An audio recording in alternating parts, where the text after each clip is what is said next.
creative features from filmmaking tools to the 6-axis direct control seat, as well as a load of new community and share features that integrate with the web. But in the end, all of this just comes down to one thing: making fun games. And now you can make any kind. It's a true platform for games. Whether you want to make an RTS, an RPG, a puzzle, a racing game, or even a shooter. So today we're going to focus on that breadth and the new competitive scoring modes, which we showcase how easy it is to bring competition into LittleBigPlanet. I'd like to show you, with the help of my friends here, some examples we've just picked out for you live on stage. First up, we have Super Block Race. This is a super simple dexterity minigame, and it stars our Sackboys racing to match the following blocks by pressing the X and O face buttons.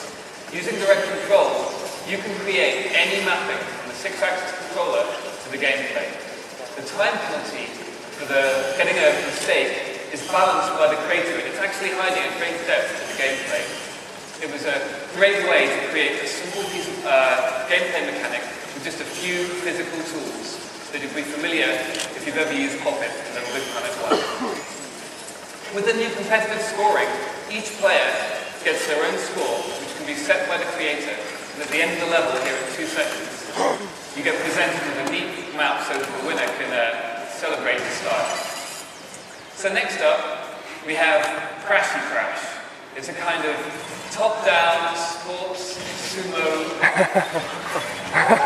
and in this level, these guys are just trying to bump each other out of the ring.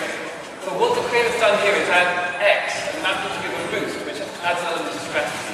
Again, it's a really simple game mechanic that was great fun to create using the physical tools. This level also showcases, for those creators out there, the mover objects, which allow you to attach them to any piece of the world and make it move exactly how you want, ranging from the central spawn point, which moves objects between layers, to any kind of motion that you can imagine. Once again, at the end of the level, you get a neat grid showing who did what to who and who's the ultimate winner. Lastly, I'd like to introduce you to the glorious chaos of multiplayer competitive action in this Rocket Arena level. This is actually the easiest one to build, simply placing objects in the world, setting gravity to low, and using a new character enhancement called the Creatinator. So players out there who play LittleBigPlanet will be soaking up all the new features here, but the Creatinator is a hat which you put on Sackboy and you can set to emit any object, from cows, to flowers, to rockets in this case.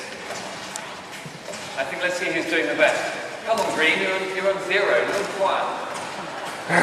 Keep going. In the background you see the holographic material. That's been used by many of our creators to create heads-up displays, things like that. In online, if you use a competitive mode, each PS3 gets its own camera, so it would be really easy to make a gigantic scrolling level in LittleBigPlanet 2. So, to wrap up, I'd just like to show you some footage of the kind of gameplay that you can expect in LittleBigPlanet 2. Because when we were creating these tools, really we wondered, what will the breadth be? We'll stay true to the platforming at the heart of LittleBigPlanet. So what we did was invite some of the top creators down to the media-modeling offices, and we just gave them 24 hours to run wild with the new tools. We did not give them any tuition or any help. They've seen nothing. And this is all unedited footage created in one night by some guys ranging from a kind of gallery shooter here. Sackboy is doing way more than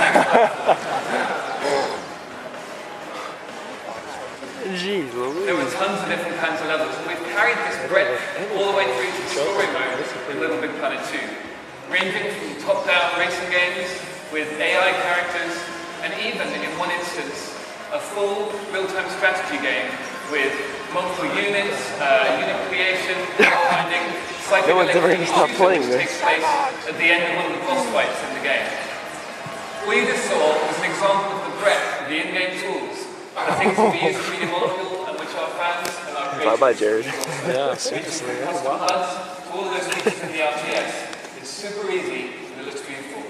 With LittleBigPlanet 2, the breadth and the possibilities are endless. You can make any kind of game you can imagine. It's truly a platform for games. Thank you for your attention.